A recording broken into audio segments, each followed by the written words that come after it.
Well, hi again, this is Greg James from Greg James Fishing, and today I'm going to show you a really secret rig for catching King George whiting in the southern waters off Australia's coast. This one's very special because this catches the munga-chunga fish. They're anything up to about 60 centimetres or more. They're only around about the months of January, February and March. In the whiting rigs of the past, most people will know to put one hook well below the sinker.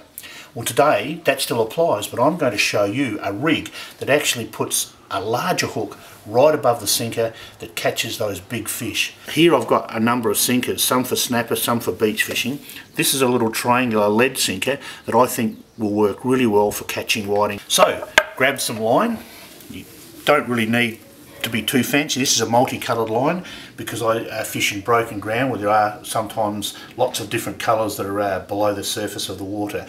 Breaking strain's important. This is about a 12 kilo line. A lot of people say, oh, it's too big, too heavy. Well, when I worked as a decky for a professional fisherman many years ago, we couldn't afford to have the line break and lose fish, so that's what I'm going with today. So now I'm tying off this line with a couple of, like a surgeon's double half hitch that goes over itself, and like I've said in past videos and tips, that will pull down to a really beautiful little knot that will actually hold against all sorts of odds. Grab your little sinker, thread it through. You don't want to be losing the sinkers. Pull it back over itself, and there you've basically got the bottom part done.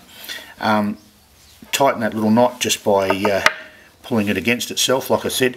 Then what I do is I'm really carefully with my sharp little knife cut off the end so there's no stuff left that's untidy, and then I repeat the process to put my bottom hook on, which you normally do with any sort of whiting, yellowfin, sand whiting and King George. Pull itself again and you attach your hook. So, you know, size 6 hook is pretty much what you've got. I've pulled that tight and there's the first step. So you attach one hook to that.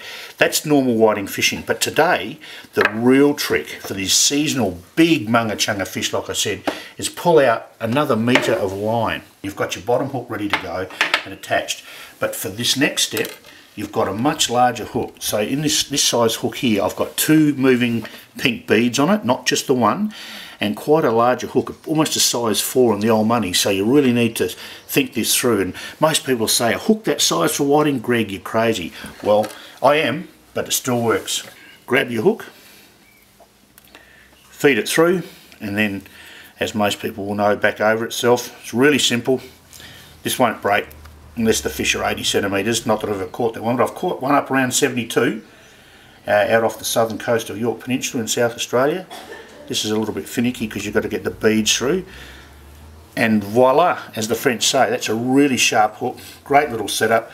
Pull it out of the line, and if I just grab one end, basically you'll see that the top hook, the one that's closest to your rod or your hand line or the jetty, is actually really almost a metre above the weight, above the sinker. And you bait that with half a squid head. So you trim the squid head up, don't use cockles. Cockles might work on the bottom hook, that's fine. But for this one at the top, have a big half a squid head trimmed up, really soft. So when you've got the squid head and you're cutting it up, carefully grab the knife, soften it with the handle of the knife, and then attach it to your hook, and you're away. Tight lines.